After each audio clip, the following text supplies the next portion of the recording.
随着来自云南的玉石商人周总在澳门拿到了3000万的大结果之后，他脸上的笑意就没断过。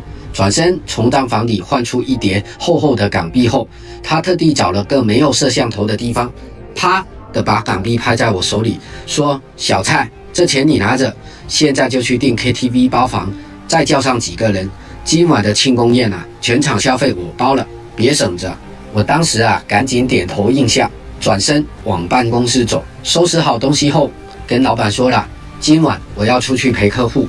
随后立即打电话订房，苟富贵勿相忘，只是去陪着唱唱歌就能拿到辛苦费，这样的好事我当然不会忘了平时对我好的女同事小美。我立马打给她，我客户周总刚拿了大结果，叫咱们去 KTV 庆功，就坐在那陪火，结束了还有辛苦费。电话里小美答应得格外爽快，没一会儿就赶到了 KTV。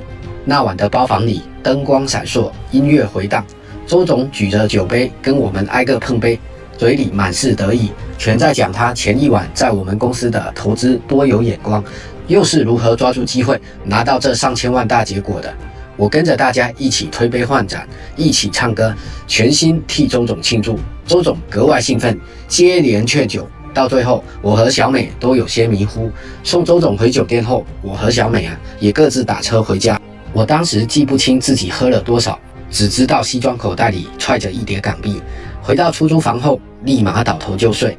可谁都没料到，正所谓福兮祸所依。隔天我还没来得及去公司，手机突然响了，是教父打来的。他语气沉静，可我却隐约听出了不满。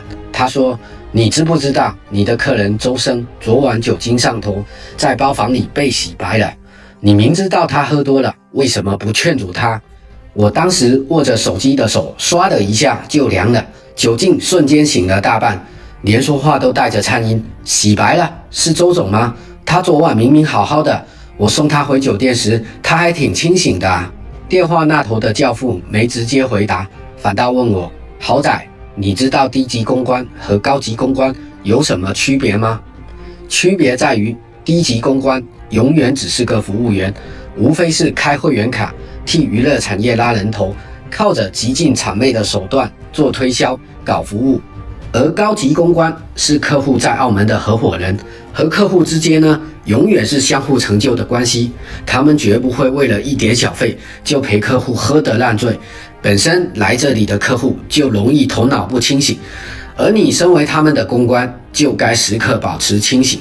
教父这番话说得我无地自容，或许是他觉得自己语气稍重了些，随即放缓了声调说：“豪仔，我知道你是个有抱负的人，肯定不想永远做最低级的公关。话就说到这，现在你该做的是回公司根据记录申请慰问礼物，去看看周总。”挂了电话，我立马赶回公司。要知道，按规矩，公关是不能单独去客户房间的。我先找到了老板，提交了申请，又等来了第三方的工作人员一起陪同下，才抱着申请好的慰问礼物去酒店见周总。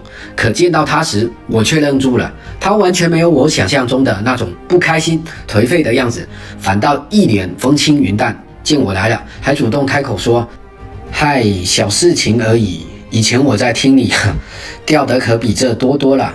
没事的，这一趟我先回去调整下，下一趟再来找你。”之后我又在房间里陪着周总闲聊了一会儿，只捡些轻松的话题聊。随后便帮他订了当晚回云南的机票。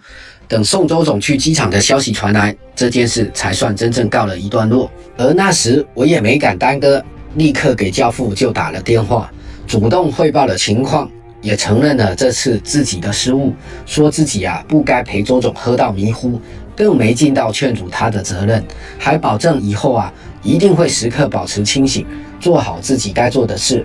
没想到教父没再多责怪我，反倒话锋一转，给我派了个新任务，说知道你能吸取教训就好，下个月有个上海的女客户要过来，需求不小。豪仔，我知道你是醒目仔来的，好好干，别再给我出岔子的。